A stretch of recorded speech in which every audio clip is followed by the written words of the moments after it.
we move to Gabriel Zucman. Gabriel, the floor is yours. Thank you. Thank you. Thank you so much, Mr. Chairman.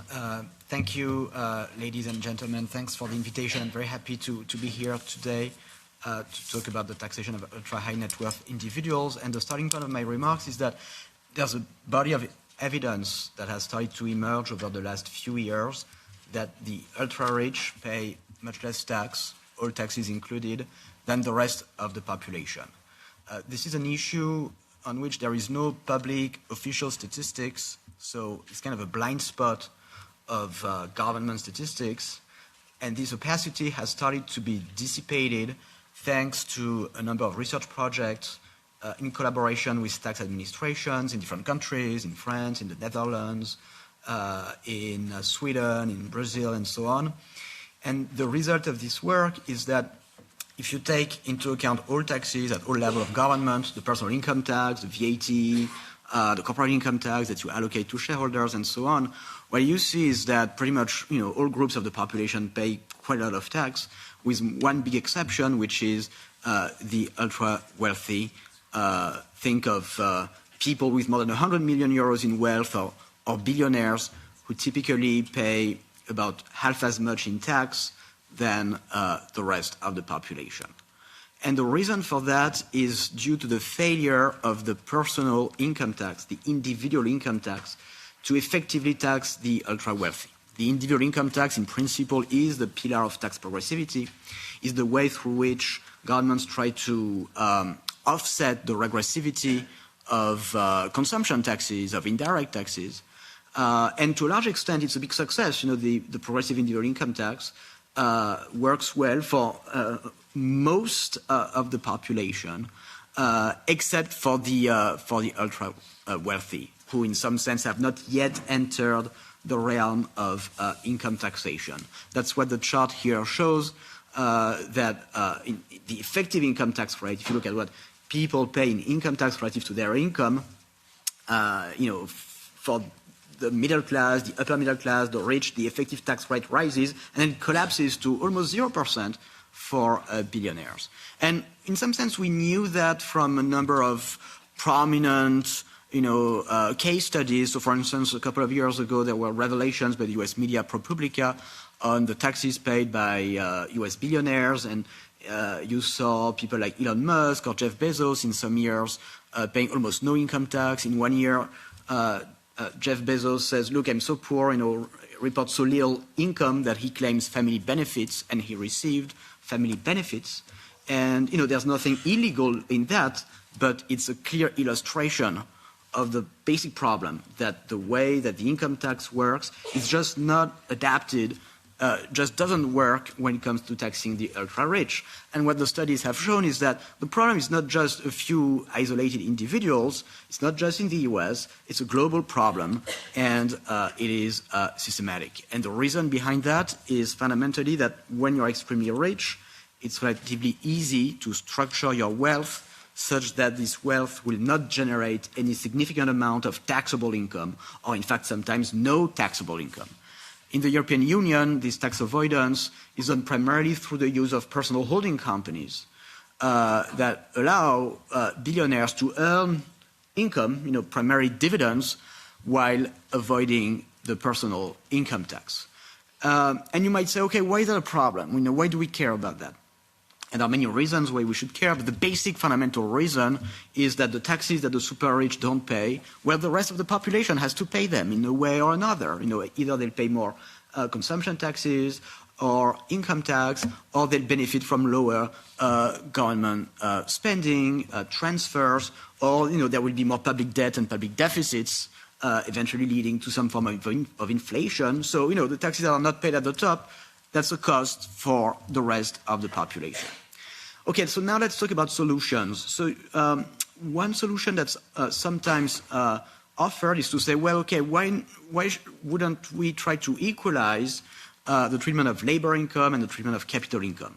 And generally, that's a good idea, to have a unified, progressive individual income tax that taxes wage income, just like capital income. It's not the case today. Many countries have dual income tax systems where capital income is taxed less than labor income, creates all sorts of problems. It opens possibilities for tax avoidance because then people reclassify their labor income into lower tax capital income. So yes, good idea to harmonize that, to treat capital like labor, except that it wouldn't fix the specific problem of the very weak or non-taxation of the super rich, because the problem for them is just that they manage to report almost no income. So whatever the rate you apply to that income, whether it's 10, 50%, or 100%, it's not going to make any significant difference because they have no income in the first place.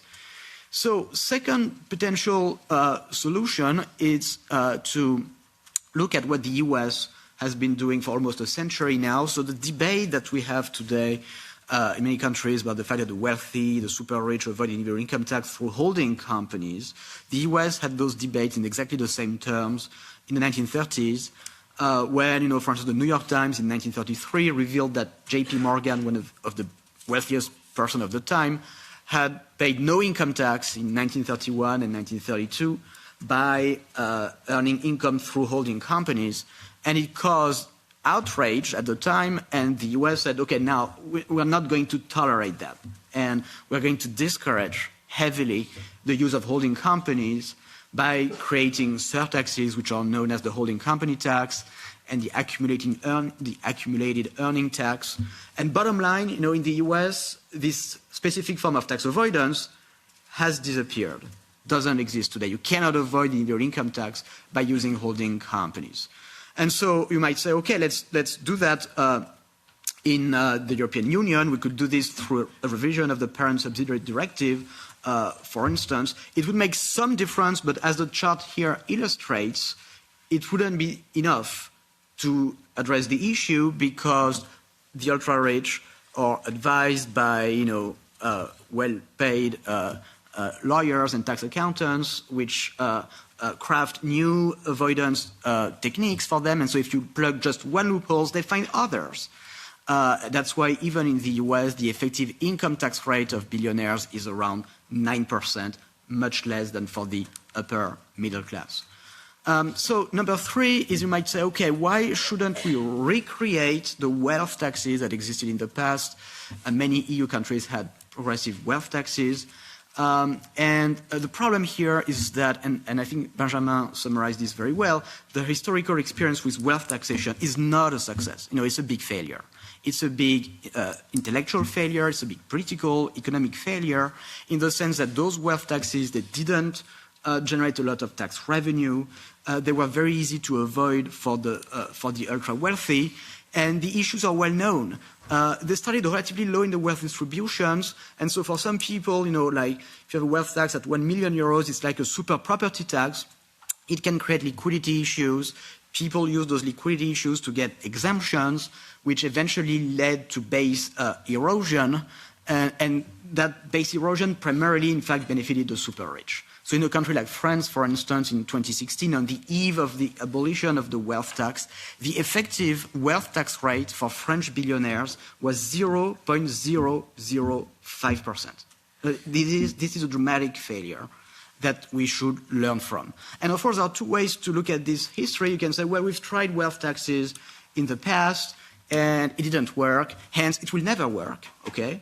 Or you can look at it in a different way. That's the work that we've tried to do at the EU Tax Observatory, which is to draw the lessons from the historical experience to try to understand what failed and the solutions that can be offered to those problems. Hence the proposal for having a comprehensive minimum tax on the ultra-rich, start much higher than previous wealth taxes, let's say 100 million euros instead of 1 million, but in exchange for that, a floor with no exemption whatsoever. So, for instance, a 2% minimum tax rate on people owning more than 100 million euros in wealth. That's what we've proposed. Let me just finish by mentioning one thing, which is one of the main failures of past wealth taxes is that they didn't try to do anything to curb tax exile, migration by wealthy individuals. This is a problem that has a solution, even a unilateral solution. Any country can say, if you've become a billionaire, in our country and now you move abroad, including within the EU, we will keep subjecting you to the minimum tax, so we will create neutrality. Whether you live in Paris or in Milan or in Brussels makes no difference to your tax liability. So it's not a barrier to mobility because it's just purely neutral. You cannot save on taxes by moving to a relatively low tax place. Thank you very much.